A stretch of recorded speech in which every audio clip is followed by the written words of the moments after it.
Romans 3:23-24 declares that for all have sinned and come short of the glory of God, being justified freely by his grace through the redemption that is in Christ Jesus. Simply put, we're a working project. Christ's project. Listen to the stories of Christian influencers that are using their own personal testimonies to inspire, uplift, and educate globally.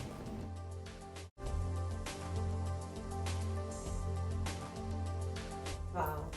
I'm just so super excited for what God is doing in my life. I'm just so excited for the platforms that he's blessing me with.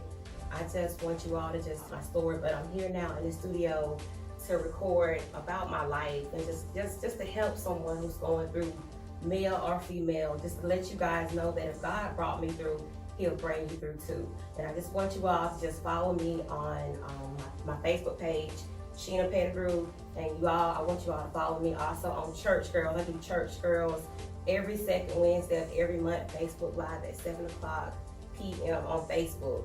And I just want you all to just follow me because it's just a lot of stuff that God is doing in my life that he's preparing me for, to do the kingdom of God's work and just to help God's people. And y'all might know my name, but y'all do not know my story. So just follow me. Thank you.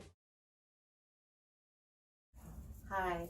My name is Sheena Pettigrew, and I'm here today to just be a help to someone else. I just want to just give my story to someone, to help someone that's just going through. I know we all go through stuff, but I just want to just be able to help a female, male, young or old, to just be able to let you know that we all have testimonies and we all go through. But I just want to let you know if God brought me through, he'll do the same for you. As a little girl, I can remember being in a foster home, going from foster home to foster home to foster home, not being raised by my parents. My mom was a drug addict, my dad was an alcoholic. And I can remember as a little girl, wanting to go home, to be raised by my mother, to be raised by my father, to be loved by my parents. But that love just wasn't there. And we were put in different type of foster homes, all throughout my life. And I can remember, being a child struggling through that, crying every day, trying to figure out when we're gonna go home, when we were gonna see mom and dad. I can just remember being traumatized as a child going through that. And I just know that I can remember, like I said, being in my room crying, saying as a kid, saying, God, why me? Why me? Why am I going through this? Why did I have to be taken away from my mom? Why did I have to be taken away from my father? Why couldn't I be raised up in a family, like everyone else? I can remember being in school and they would have like school events, and I can remember seeing other kids with their families, with their mother and their father, and it would just make me feel so bad because I didn't have that. We didn't have that. We didn't grow up like that. It's 11 of us.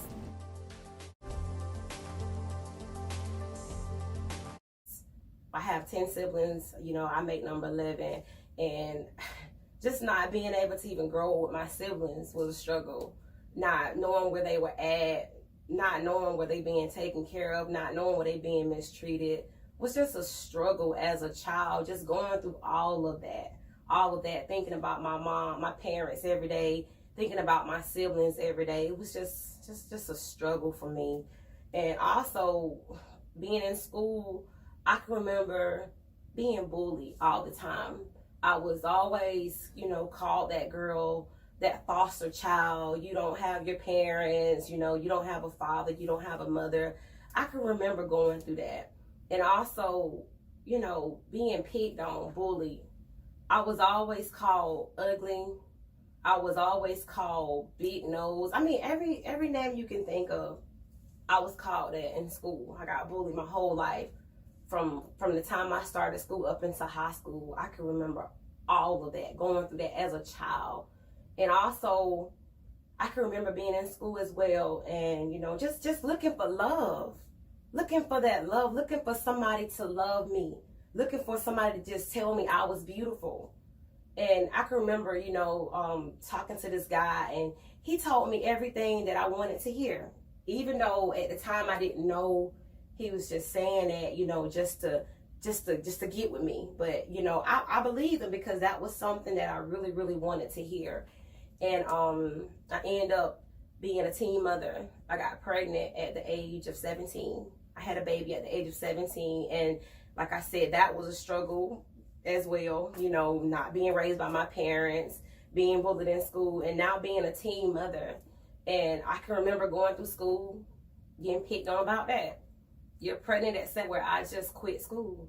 I just didn't want to go to school anymore because I just got tired of the negativity that I was hearing. I got tired of people talking about me. I got tired of that guy that I thought that cared about me basically just wanted to just have sex with me. So I quit school, and I ended up, you know, going through my pregnancy with my son. And I ended up having, well, during the time when I found out I was pregnant with him, it was another incident that happened in my life where I got in trouble being in the wrong place at the wrong time. It was actually with my son's father, being in the wrong place at the wrong time and getting in trouble with him, and ended up having to go to jail at the time when I found out I was pregnant. And I stayed in jail for a few months, and you know, the jail released me and let me go home. And I can remember going through my pregnancy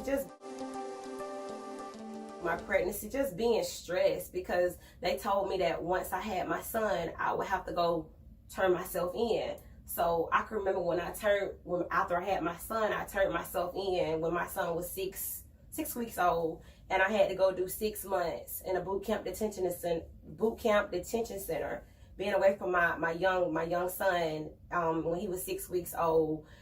Fast forward, I can remember, like I said, I was a teen mother at the age of 17. I became a mother at the age of 19. I became a mother at the age of 21. I became a mother at the age of 23. And I became a mother at the age of 24. So I basically had children at a very, very young age, struggling. It was hard, you know, trying to work, trying to provide for my kids, trying to do everything I could to be a good mother. And like I said, at the time when I was being bullied and all that stuff, you know, still looking for love, you know, I end up, you know, talking to random guys, all different kind of guys, just trying to find somebody to give me that love that I didn't get as a child, to give me that love that I didn't get from my father. So I can remember just being with all these different types of men, and they telling me that, you know, you're beautiful, you're this, you're that, basically just lying to me, you all, just to get what they wanted from me. So I mean, I was just abused physically, mentally, emotionally, you know, basically all throughout my life. And I can remember getting with this guy, and me and this guy was together for 5 years. And I thought this guy really did love me.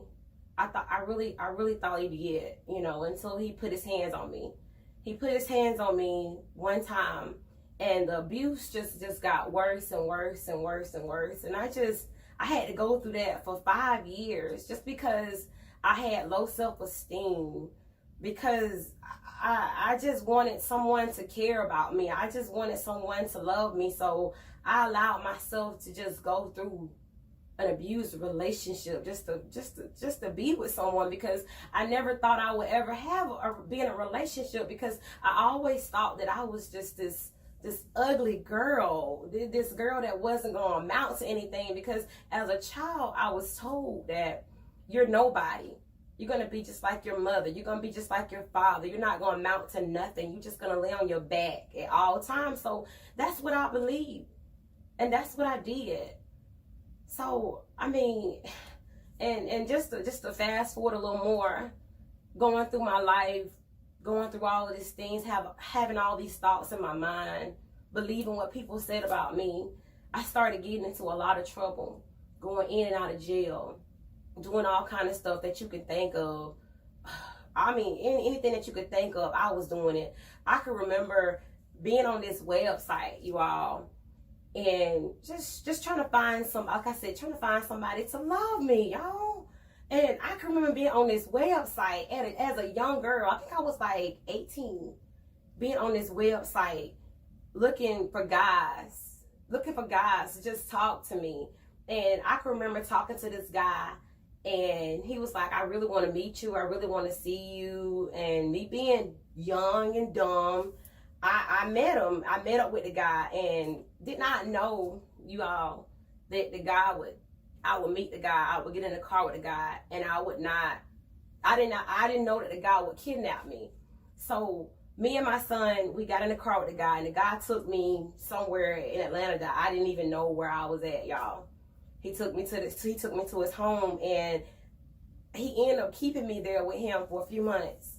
And every day I would say, can you please let me and my son go? Can you please let us go? I won't tell anybody anything. I won't tell nobody what you look like. Just let us go. Basically begging and pleading for my life, for him not to hurt me or hurt my son. But he ended up keeping us. He ended up keeping us for a few months. And I can just remember one day, he was like, you know what? I'm going to let you go. Because I prayed every night. I said, Lord, please don't let this man hurt me. Please don't let this man hurt my son. Lord, please let us go. So one day he was like, you know, I'm going to let you go. He was like, don't tell nobody nothing about me. Don't tell nobody where you was at. I said, I promise you, if you just let us go, I will not tell no one anything. So by the grace of the good Lord, you all, he let me go. And just sitting here thinking about everything that I'm saying, I've done some stupid stuff, y'all. I've done some stupid stuff. I've done some dangerous things, but by God's grace and mercy, God has definitely kept me. He has kept me, and like I said, if I could just be a help to anyone else, if I could just be a help to any young girl that's out there struggling, any young lady that's out there being in an abusive relationship, thinking that that's the best that you can do, for anyone that's in and out of jail, getting in trouble, anyone that's a child that's in a foster home, that feels like you're not being loved, you don't have your parents, you don't have that love that you need, that you want, that you desire for.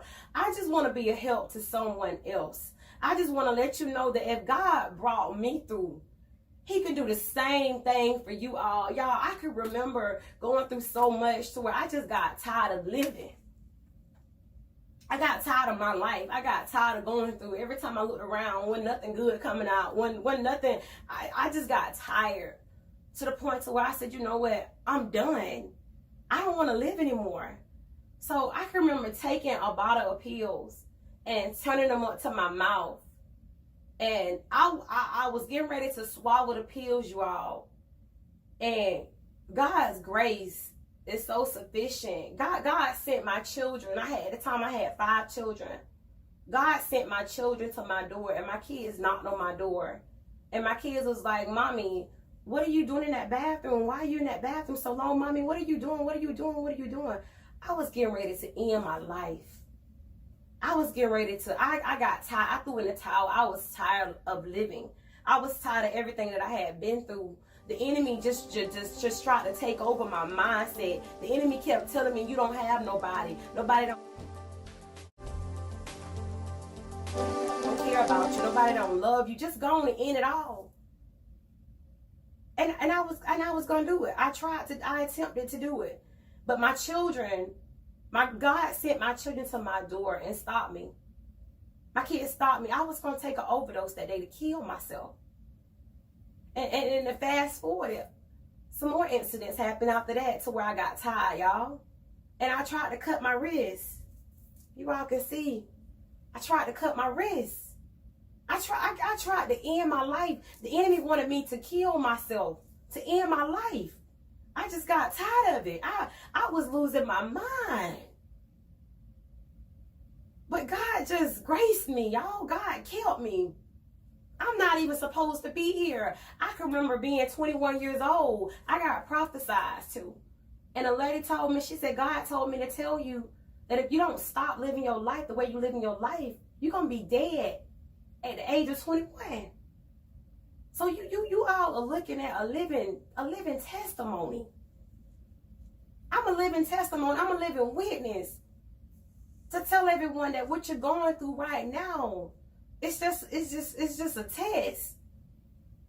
And to let you know that God can get you through just like God got me through. Anything you can think of, I done it. I was a prostitute. I was sleeping with every man that said, hey, look, you look pretty.